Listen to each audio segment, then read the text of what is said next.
18h25, o Radar de Notícias está de volta. Tenho o prazer de receber aqui no estúdio nesse momento o presidente da Câmara Municipal de Vereadores, Ticiano. Presidente, seja bem-vindo, boa noite. Obrigado, boa noite, agradeço a todos. A audiência crescendo. Exatamente, o pessoal está engajado. Já me chamaram aqui no WhatsApp, já fazendo um monte de perguntas. Eu falei, entra lá no Radar de Notícias e faz online lá que eu vou responder ao vivo. E o presidente viu, a pauta está cheia, então tem muita pergunta, vamos lá. Eu queria apenas só quebrar o protocolo aqui antes das perguntas, muitas coisas a perguntar para o presidente. Só agradecer mesmo pela presença. Vou confidenciar para o senhor uma coisa. Eu entrei no Radar em janeiro e eu estou apresentando o programa há aproximadamente 50 dias. E quando ficou definido que eu ia apresentar o programa, a primeira pergunta que eu fiz para os meninos da produção foi: o Ticiano dá muita entrevista? Eu quero que ele venha aqui. Acho que vai ser importante ter na bancada, por mais que seja uma responsabilidade muito grande minha substituir o Guto, substituir o Pedro Notaro, acho que era importante que o senhor estivesse aqui. Então era um dos meus principais objetivos. Acho que o senhor tem muito a dizer. Agradecer também pelo tratamento cordial que o senhor dispensou a mim nas vezes em que conversamos. Então agradeço e espero que a gente possa fazer uma boa entrevista. É muito importante para mim, começando a minha trajetória aqui, ter o senhor aqui na bancada. Então, eu que agradeço o espaço. Você sabe que eu sou bem simples. Sim. Jovem, né? Então eu acho que essa sinergia entre a gente é positiva para a cidade e parabéns pelo trabalho que vem desenvolvendo, que vem surpreendendo. Muito Eu não conhecia de bastidores, mas eu vejo que você tem o dom e vem fazendo um ótimo trabalho. Muito obrigado, presidente. Vamos lá então. Estamos durante o recesso parlamentar, a Câmara volta aos trabalhos no mês de agosto, então eu quero perguntar ao senhor o seguinte: que balanço que o senhor faz do primeiro semestre legislativo da Câmara nesse ano de 2024? A Câmara tem muitos problemas, né? Tem problemas internos, tem denúncias anônimas, então, entre mortos e feridos, eu acho que foi bem positivo. A gente conseguiu fazer a Câmara mais econômica dos últimos 15 anos. Isso mostra a seriedade com o dinheiro público, a economia do dinheiro da população, voltando para a população, voltando para o cofre do Executivo. A gente conseguiu fazer a Câmara sem papel. Antes, algumas questões burocráticas que a gente precisava estar presente. Hoje, através do aplicativo ou do próprio celular, do computador, você faz de qualquer parte da cidade.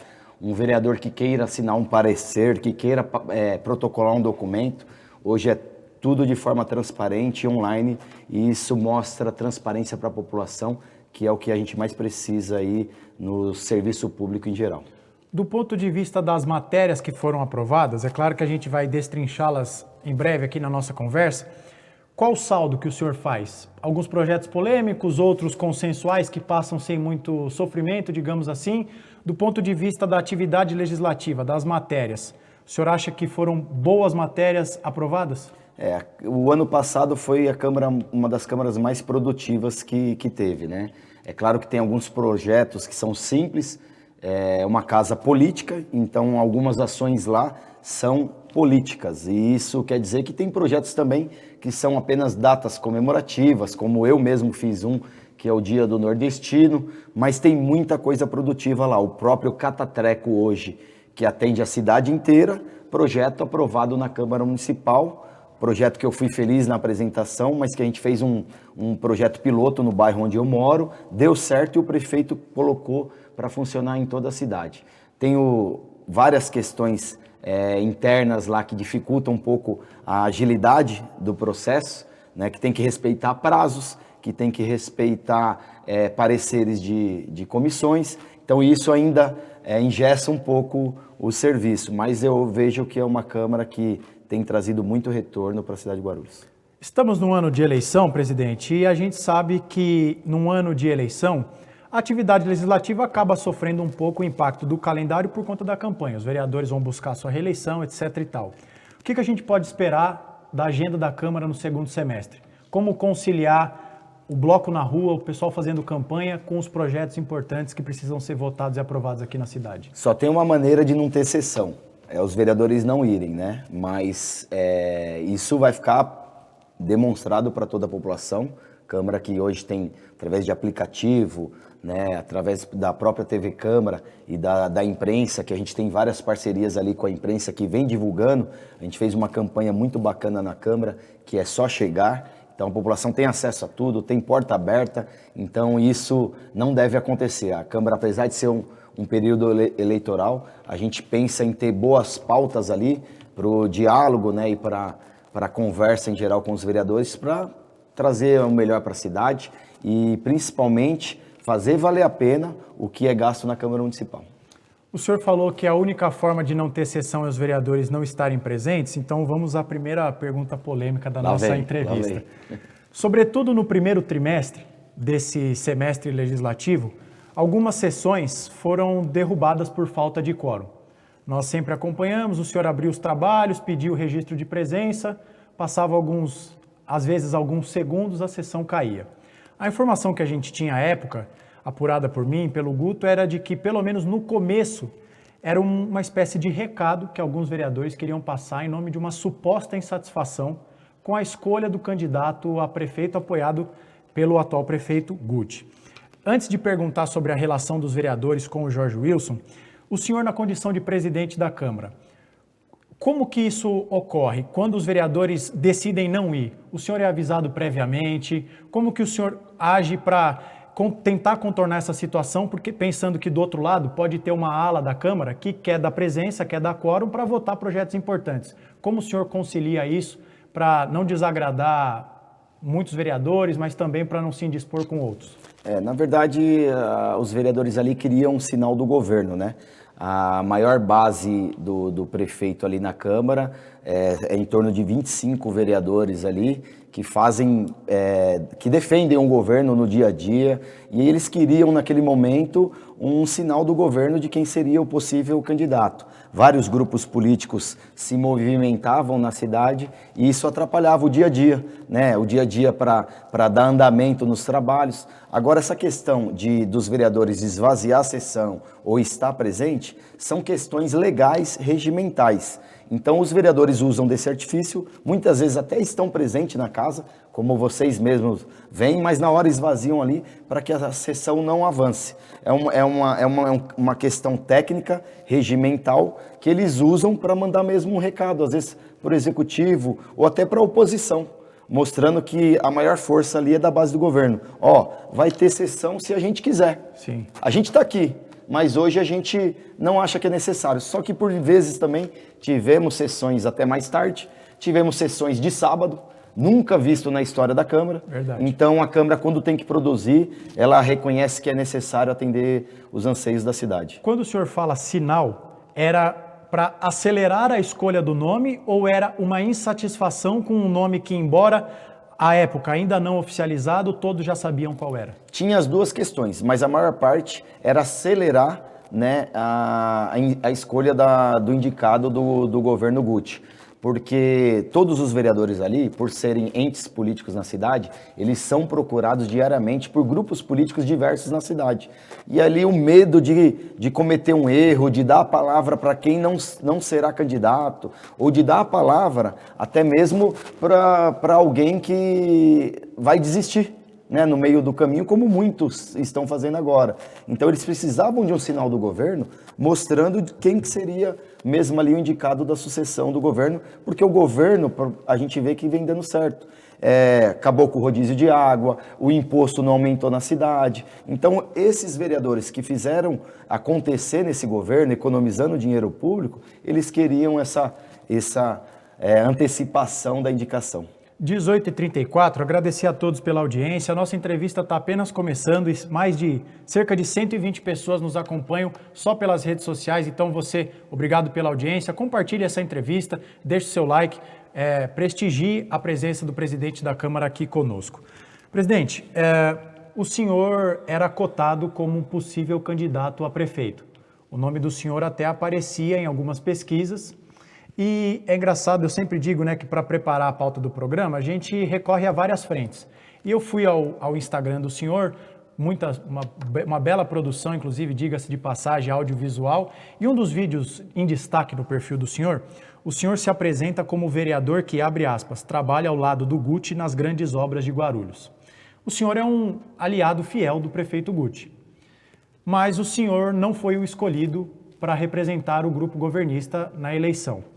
O senhor se sente traído ou magoado pelo prefeito? Não, jamais. Eu nunca tive esse combinado, né, com o prefeito Guti, mas para a gente foi um elogio ter a possibilidade, mesmo que momentânea, de suceder o prefeito, né? A gente, como você mesmo disse, tivemos parcerias durante todo, né, o nosso mandato aí, 3 anos e meio ao lado do governo Guti, e a gente não iria desapontá-lo, porque o que vem dando certo tem que continuar.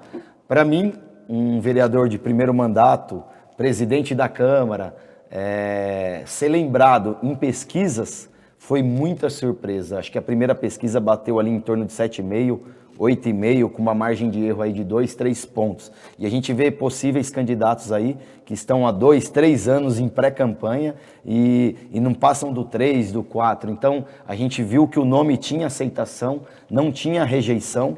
Então, por isso, a gente ainda deu aquela pitada de entusiasmo para o nosso eleitorado. Mas a gente sabe também que tudo tem sua hora, tem questões que são livramentos, né? E a gente está à disposição da cidade. Vamos ver o que Deus prepara a gente para o futuro. O senhor tem o sonho de ser prefeito de Guarulhos? Cara, eu não havia pensado até pouco tempo atrás, né?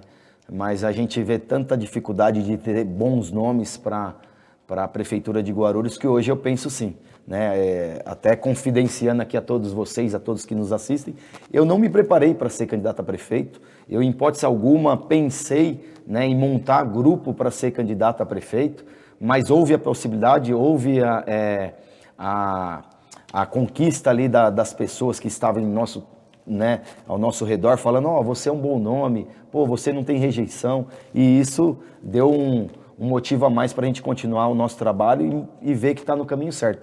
Quem sabe no futuro aí. Bom, o escolhido para representar o grupo governista na eleição é o deputado estadual Jorge Wilson, o xerife do consumidor. O senhor sabe bem, melhor do que eu, que os vereadores da oposição, quando possível, sobem à tribuna para criticar a escolha do Jorge Wilson e dizem que a escolha dele foi imposta de cima para baixo do governo para a prefeitura e que o prefeito e os aliados do prefeito tiveram que aceitar sem muito diálogo. Vou perguntar para o senhor 2 coisas. Foi isso mesmo? Houve diálogo ou foi uma imposição? E a segunda pergunta, como é a relação do deputado Jorge Wilson com o núcleo duro de apoio à prefeitura? Isso a gente escutou falar aí nos bastidores, né? Mas, de verdade, o prefeito vem conversando com todos os vereadores da base aliada, né, sobre possíveis sucessores. O secretário de governo americano foi um dos cotados, né? Até fez uma pré-campanha aí, colocando o nome dele à disposição, mas teve outros vereadores também que cogitaram essa possibilidade. Vereadores evangélicos, né, que representavam ali os evangélicos, né, como o vice-prefeito mesmo, o professor Jesus, mas tudo isso passou por diálogos individuais. Eu mesmo fui chamado algumas vezes, né, para saber a minha opinião. Não quer dizer que o que foi escolhido foi o que foi decidido por mim, ou por A, ou por B, né, mas foi escolhido ali pela maioria, sim. Eu estive no Palácio do Governo, conversei com o governador Tarcísio também, que demonstrou aí que seria importante ter alguém de confiança dele. Eu não tenho tanta intimidade com o governador Tarcísio, e ter alguém de confiança dele aqui na cidade, para que o recurso da cidade retorne. A gente que paga aqui ICMS, ISS, o imposto vai para fora, e aí a gente não consegue que isso retorne através de políticas públicas. Então, a vinda do deputado Jorge Wilson como candidato a prefeito da cidade de Guarulhos foi uma escolha, sim, do governador Tarcísio, mas foi a escolha principalmente da base do governo e do governo Guti. Então, os secretariados, como um geral, eles tiveram essas conversas aí de bastidores e foi escolhido, foi decidido, e aí a gente que quer o bem para a cidade não sairia candidato para atrapalhar, jamais. A gente entrou em uma conversa de composição para que o trabalho que vem sendo feito há 8 anos continue, né? Então, o nosso medo é a cidade regredir, né? A gente tinha aí setores que eram cabide de emprego, como o próprio SAAI. A gente tinha lugares da cidade 2 dias com água, 2 dias sem água, 1 dia com água, e o rodízio de água acabou. Então, para que esse trabalho continue, foi necessário essa pressão do governo estadual, do governo municipal, conversando aí e respeitando as diferenças de todos os parlamentares, mas entrando em acordo num denominador comum, que foi a escolha do Jorge Wilson. Uma última pergunta sobre essa questão mais eleitoral. É claro que vamos explorar iniciativas do senhor que viraram lei, outras questões, votações polêmicas na casa que o senhor preside. Se as pesquisas fossem, se a eleição fosse hoje, o que as pesquisas nos mostram é que o segundo turno seria disputado entre o ex-prefeito Eloy Pietá e o deputado Jorge Wilson. Como é que o senhor está avaliando esse cenário? O senhor acha que deve ser algo que vai ser mantido ou o senhor acha que tem espaço para uma surpresa, algum candidato derreter? O que o senhor está vislumbrando sobre isso? A gente tem que respeitar a história do deputado Jorge Wilson, né?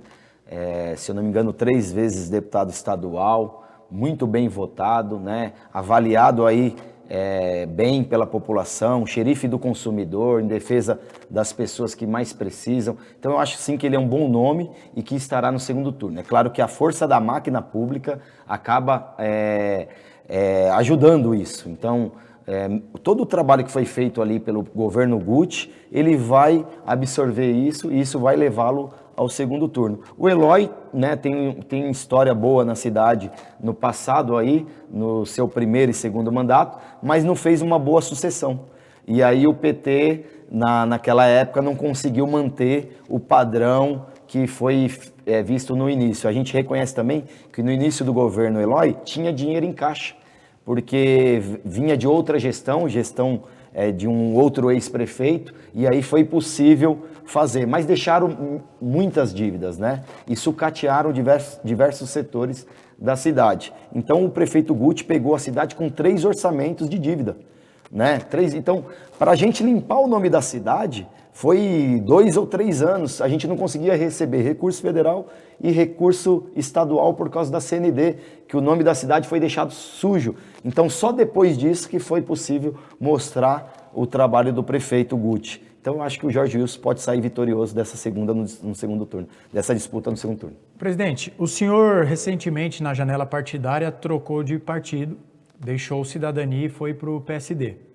Por que o senhor tomou essa decisão? Por que a escolha pelo PSD? Eu no meu primeiro mandato, agora, né, eu fui eleito pelo Cidadania, um partido de centro, e ali na ocasião tinha alguns outros dirigentes. O partido Cidadania fez uma federação com um partido com o PSDB.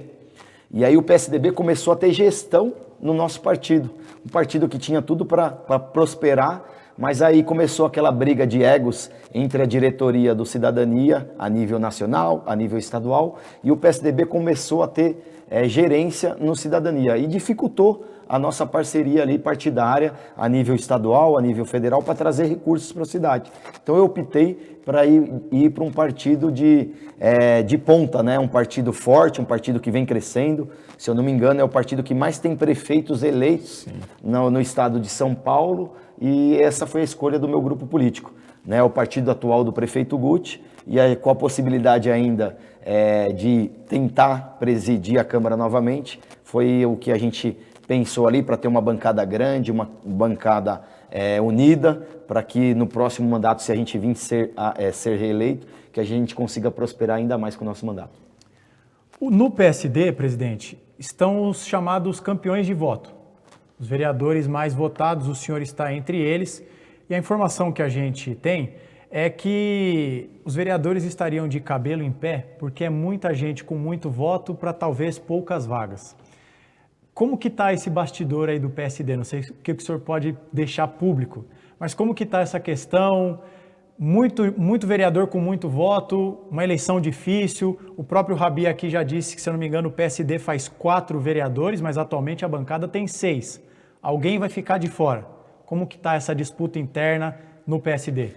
Tem muitos ciúmes, né? Tem muitos ciúmes. Então, tem vereadores que é mais atendido, tem vereadores que são poucos atendidos, mas muito disso conta da articulação política do vereador. O que eu quero dizer para você é que não tem como vencer a eleição sem disputar, né? Não tem como vencer a eleição sem concorrer. Infelizmente, muitos aí do passado, vereadores que têm mais experiência, eles ficam fazendo cálculo para ver qual que é o partido mais fácil de se eleger. Ele não se preocupa em entregar um melhor trabalho para a cidade, em ser reconhecido. Ainda tem muito isso, né, André? Que o mais famoso vence o melhor. Né? Na política tem isso, o mais famoso, então não é o mais honesto que vai ganhar a próxima eleição, não é quem merece que vai ganhar a próxima eleição e não é quem tem mais trabalho, e sim, às vezes, o mais famoso. Então, por isso tem essa briga interna nos partidos. Tem vereador muito famoso, tem vereador que pouco trabalhou, e no nosso partido não é diferente. Tem 6 vereadores, mas tem um grupo lá de mais de 15 candidatos, pré-candidatos a vereador, e aí muitos olham o tamanho, né, da nossa entrega, das nossas realizações e fica com um pouco de ciúmes, e aí dá aquelas fofocas de partido, fofoca de grupo de WhatsApp, né, que deve chegar algumas até você. Chega. Mas assim, o que eu vejo, eu vou continuar fazendo o meu melhor até o meu último dia. Se eu merecer ser reeleito, né, está nas mãos de Deus e na mão do povo, eu vou continuar meu trabalho com excelência. Mas também, se eu não for, eu sei que eu fiz o meu melhor e entreguei o melhor para a cidade de Guarulhos. Vamos começar a falar de projeto, presidente. O senhor, vamos dizer assim, ataca em várias frentes. Está sempre presente na entrega das principais obras, UBS, campo de futebol, revitalização de ginásio, pavimentação. Qual o principal bandeira? Eu sei que talvez se o senhor tivesse que escolher um tema, falaria obras.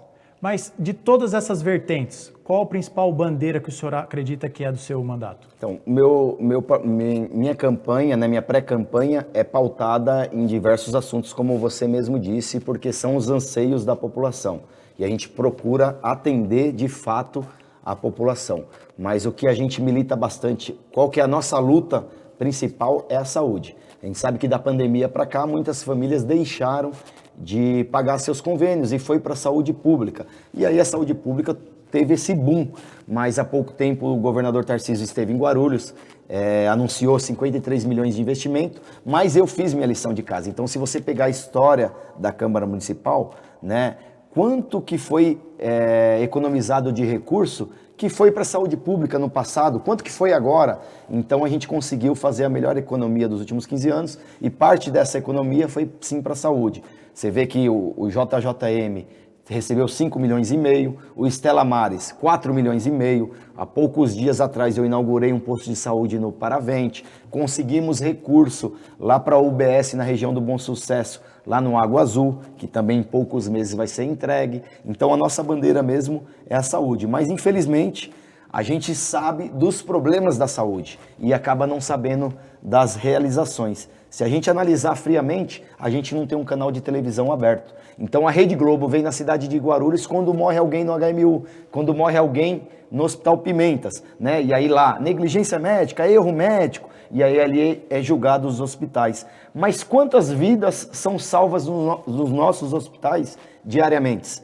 Quantas milhares de vidas foram salvas esse mês? A gente não sabe. A gente não sabe, sabe por quê? Porque eu não usei o hospital. Talvez você não usou o hospital. Só sabe quem está dentro do hospital e quem precisou do médico ali. Mas a gente sabe que falta muito. E aí o nosso papel é isso, tornar transparente a Câmara Municipal, tornar o nosso trabalho transparente e mostrar que agora a gente vai ter o Hospital da Mulher, que em breve aí, né, até o final do ano deve ser inaugurado com recurso do governo do estado. O Hospital Pimentas, que tem 2,5 andares fechado há décadas, agora tem recurso para abrir e atender melhor a população. E essas partes que a gente conseguiu da subvenção, que é o JJM, que tem 350 partos por mês, chegou a ter 600 partos mensais, né? E outras parcerias que a gente vem fazendo aí através do nosso mandato para a saúde pública. Sem querer desviar o assunto da entrevista, quando houve esse anúncio, esse aporte do governo estadual, alguns vereadores da oposição disseram, pacotão eleitoreiro,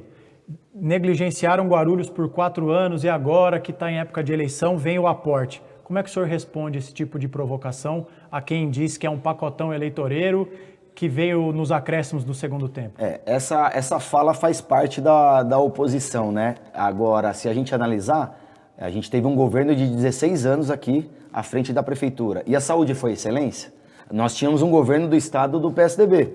O Tarcísio, o governador, está 2 anos à frente do governo do estado. Em 2 anos ele anunciou esse pacotão que estão falando. Então tá ruim a parceria governo Guti e governador Tarcísio? Né? Então fica aí a pergunta para para os nossos moradores. Não é pacotão eleitoreiro, né? É o tempo que foi necessário, para você ter ideia, volto a falar, a gente tinha cidade com nome sujo.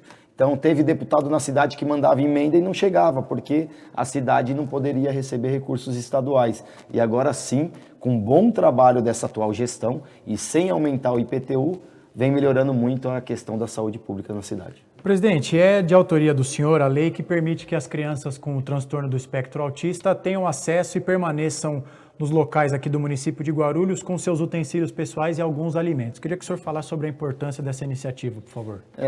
Eu fui procurado por algumas mães e há pouco tempo atrás, para a gente rascunhar esse projeto de lei, eu conversei com a Radássia, que é a mãe de uma criança autista, e ela nos confidenciou um pouco da sua intimidade.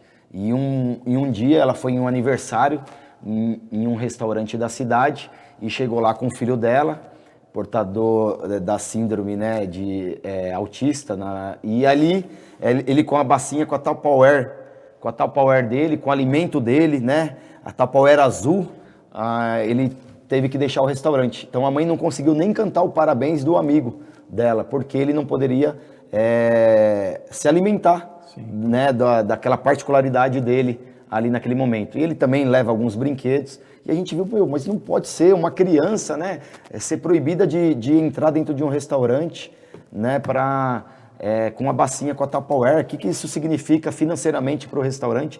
E aí a gente descobriu que não é só em restaurante, né?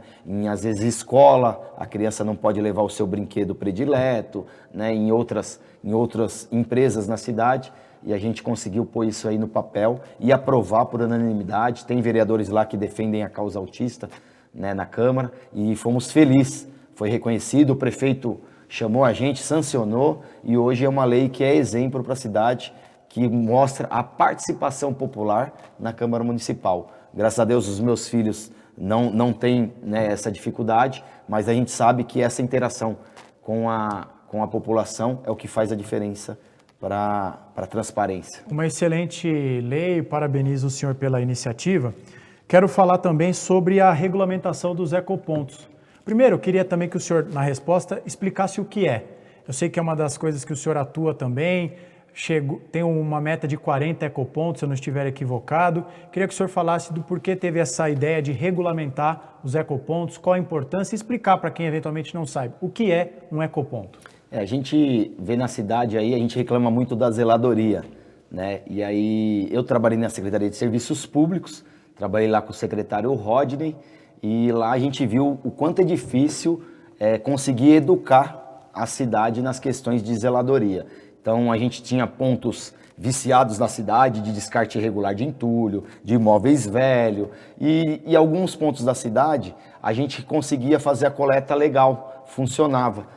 O que a gente percebeu? Que não cobria a cidade no geral. Então a gente fez um projeto para que no mínimo teríamos que ter 40 ecopontos na cidade para conseguir abranger os locais que mais necessitam desse atendimento. Aí nisso veio a ideia da coleta seletiva, veio a ideia do catatreco, né? Que hoje a gente tem o catatreco, que é lei de autoria minha. Foi um projeto que aqui no programa Radar de Notícias, conversando com o Pedro Notaro na ocasião, a gente desenvolveu ali na nossa conversa, e eu fiz um projeto paliativo, que coloquei em prática no bairro que eu moro, né? E deu certo.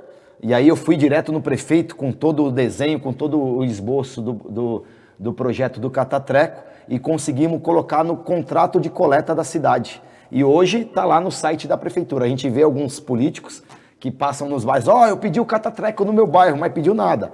Está à disposição as datas que vai passar no seu bairro, no site da prefeitura. Então a gente conseguiu aprovar lá a lei do catatreco na cidade, para que outros governos não tirem isso, para que isso não é um projeto político. e sim um projeto de utilidade pública que atende a cidade. Conseguimos desenvolver lá os ecopontos, que vai atender a cidade na sua necessidade, cobrir toda a cidade com 40 pontos. No final do ano a gente chega a 40 pontos de ecoponto, e a coleta seletiva, que uma vez por semana passa em cada rua pegando o material reciclado, os resíduos reciclados. E isso vai para as cooperativas essas que sustentam as pessoas que trabalham lá. Os catadores, né, em forma de cooperativa, conseguem receber isso e manter a sua família. Então é bem bacana essa ideia do lixo zero. Quero mandar um abraço aqui para a Celi, lá da Secretaria de Serviços Públicos, que me ajuda muito e me orienta muito aí nessas questões. 18h55, tenho mais duas perguntas para o senhor, presidente. Dentre muitos projetos tidos como polêmicos, um que está sempre na pauta aqui do Radar de Notícias é a taxa do lixo. O senhor deu o seu voto favorável. Depois teve toda a polêmica, que não vem ao caso aqui, não temos tempo para fazer a reconstituição da polêmica. Houve um recuo, a taxa do lixo não está mais em vigor. Pergunto ao senhor, foi um erro a taxa do lixo em Guarulhos? O senhor se arrepende do voto favorável? Eu não me arrependo do voto, mas eu vejo que foi um erro, porque a gente vê que, infelizmente, muitas pessoas só tomam providência quando tem custo, né?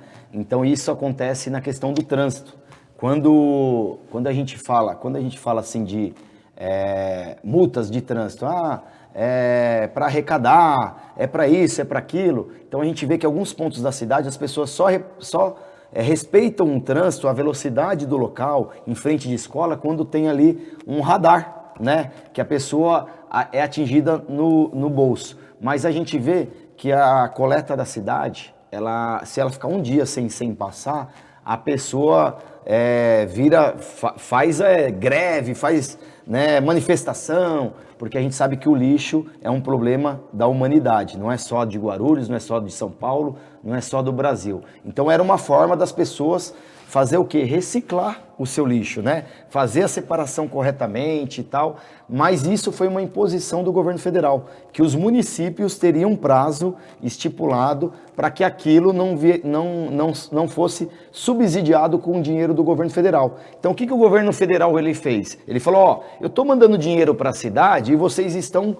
gastando com lixo. Não é para gastar o meu dinheiro do governo federal com lixo. Então criem aí uma taxa aí para pagar essa despesa que vocês têm aí na cidade com lixo, e o dinheiro do governo federal vocês investam na saúde, investam nas escolas, e aí todas as cidades tinham um prazo, e o prefeito teve que atender esse prazo. Alguns dos prefeitos optaram por desrespeitar esse encaminhamento do governo federal e conseguiram, na briga com o governo federal, segurar, mas aqui foi aprovado e foi revogado. Foi revogado justamente por pressão popular e pressão dos vereadores. Então a gente viu que não ficou bacana, né? Que a cidade não entendeu como uma melhoria para a cidade ali, para melhorar a coleta, melhorar a limpeza da cidade, e o prefeito foi feliz em revogar a taxa do lixo. Presidente, é claro que teríamos assuntos para ficar aqui muito mais tempo, mas o senhor tem uma outra agenda, então, para a gente encerrar, eu queria perguntar para o senhor o seguinte, e já deixar o espaço para que o senhor emende na resposta o seu último recado, a sua consideração final. Se o senhor, por acaso, não seja reeleito, não tenha oportunidade de presidir a Câmara em outro momento, qual legado a sua gestão deixa para a Câmara de Guarulhos e para a cidade de Guarulhos? Seriedade com dinheiro público, a maior economia da história da Câmara dos últimos 15 anos. A gente conseguiu ser o vereador que mais aprovou leis que beneficiam a cidade. A gente falou aqui do Catatreco, do Pet Eterno, tem também o Ecoponto, tem o check-up feminino, que é uma das minhas conversas com o próximo prefeito, né? Então a gente tem dialogado com o nosso pré-candidato Jorge Wilson, mas que essas leis vão ficar para a história da cidade como um dos mandatos mais produtivos e econômicos da cidade de Guarulhos. Então, eu tenho orgulho de ser vereador, de ter feito o melhor, e eu vejo que o meu legado é a economia do dinheiro público e leis que beneficiam diretamente quem está na ponta, que é a população guarulhense. Queria que o senhor mandasse o seu último recado, fique à vontade, o espaço está aberto, e já agradecendo mais uma vez pela sua participação aqui conosco. Agradecer, eu fiquei um pouquinho nervoso aqui com o André, primeira vez que a gente a gente bate um papo aqui na frente das câmeras, mas parabéns por todo o trabalho. Dizer que a Câmara Municipal é uma Câmara transparente, de acesso à população, que o meu mandato é focado no interesse público, né? Na saúde pública, no interesse público, que a gente está lá de portas abertas, conseguimos avançar muito, mas a cidade precisa de muito mais. Então, a gente brinca lá, às vezes, escolhendo o tiririca, né? Mas a gente tem que ver quem consegue retornar os recursos dos nossos impostos para a cidade de Guarulhos através de emendas. Então, política não é brincadeira. Só tem uma forma de você mudar a sua cidade e melhorar aí o padrão de vida dos guarulhenses, através da política. Então, se todo mundo cruzar o braço aí, todo mundo que está assistindo a gente agora cruzar o braço, alguém vai vencer e alguém vai governar. E aí, para o mal não governar, que vocês façam boas escolhas, né? Analisem realmente quem merece o seu apoio, o seu voto, quem merece ser reeleito. E se Deus permitir que eu governe mais 4 anos aí à frente da Câmara Municipal, tem aqui a minha lealdade com o povo guarulhense, que é quem precisa do nosso respeito, do nosso carinho. Obrigado. Valeu pela entrevista. Presidente, muito obrigado pela sua presença aqui. Foi um prazer recebê-lo. Um dia importante para o nosso programa, nesse ano tão importante. Um dia importante para mim também no âmbito pessoal. Queria sim que o senhor estivesse aqui. Espero que o senhor tenha gostado da entrevista. Foi um prazer recebê-lo. Agradecer também pela forma educada com que me tratou nas oportunidades que tivemos de dialogar. Um jornalista que o senhor não conhecia, poderia não responder, poderia não dar entrevista, e o senhor foi muito correto, foi muito educado comigo, então eu agradeço e também por isso queria que o senhor estivesse aqui. Desejo ao senhor boa sorte nessa pré-campanha, durante a campanha também, dizer que as portas do Radar de Notícias estarão sempre abertas, volte mais vezes, encaixe sempre que possível um espacinho na agenda para estar aqui conosco, porque a audiência foi muito boa, então agradecer ao senhor, sua equipe e a todos que nos acompanharam.